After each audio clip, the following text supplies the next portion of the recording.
The GEEK Files, 2025, December 24th.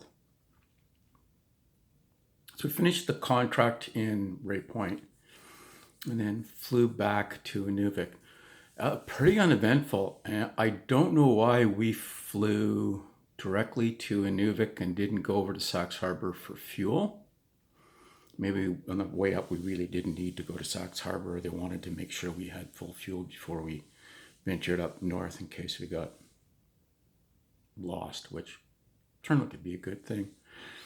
But because, the Omega VLF was still going offline every time the static built up on the aircraft, we did the same thing. We pointed east, well east, hit the coast, found Tuck, and then went to Inuvik.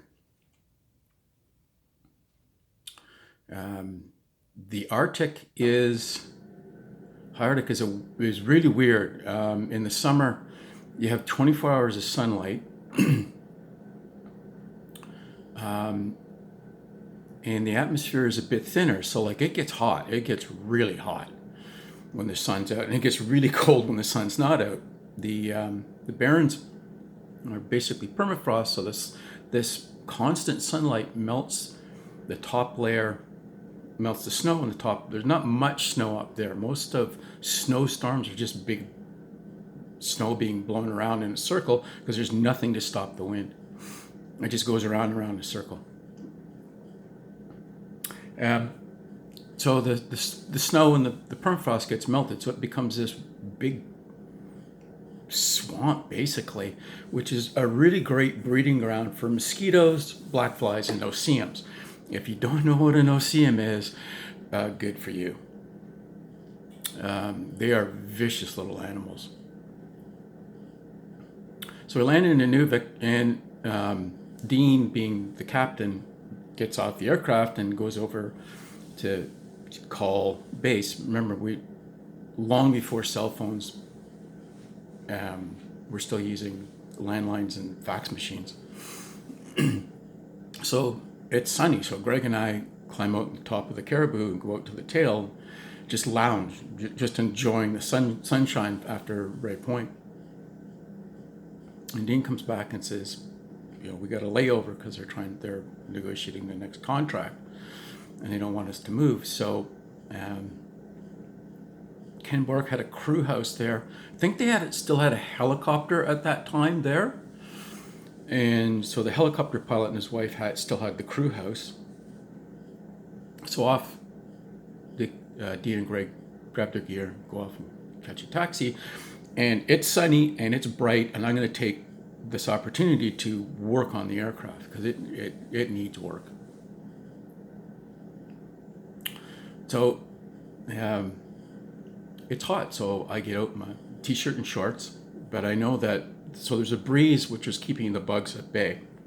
But I know that as soon as this breeze drops, I'm just going to get swarmed. So I get out I don't remember what this stuff was called, but it was like Deepwood's Off on steroids. It had a lot of DEET in it. And put it on my bare arms, my bare legs, across my neck. And then put my coveralls on and start working. And sure enough, around about, they must have buggered off about 2 o'clock in the afternoon. Not that it makes any difference up there. And sure enough, about 8, the wind drops and the bugs come. But they just seem to be flying around me. You learn to ignore the north when you live up north. And about midnight, I get done. It's a decent day's work. Grab my gear, dump my coveralls off, and I know these guys are going to be in the bar because that's where they'll be. And so head off to the bar, grab a taxi, go to the bar first. And I'm walking in, and people are starting to give me these weird looks. And I walk over, and Dean and Greg, they didn't get along, but they drank a lot together, like, go figure. Walked over to their table, And they're looking at me like, what happened to you? And I'm going like, what? And I said, well, what happened to you? I said, nothing. And I said, but your back. I'm going like, what about my back? It's you're bleeding. I'm like, what are you talking about? So I go into the bathroom and take my t-shirt, my white t-shirt off, and the back is blood red. What had happened is either black flies or no-see-ums, although my bare skin was covered with DEET. They had crawled up underneath my coveralls, up the sleeves, avoiding my skin until they got to my back, and they had just had a feast, and the back of my shirt was blood red.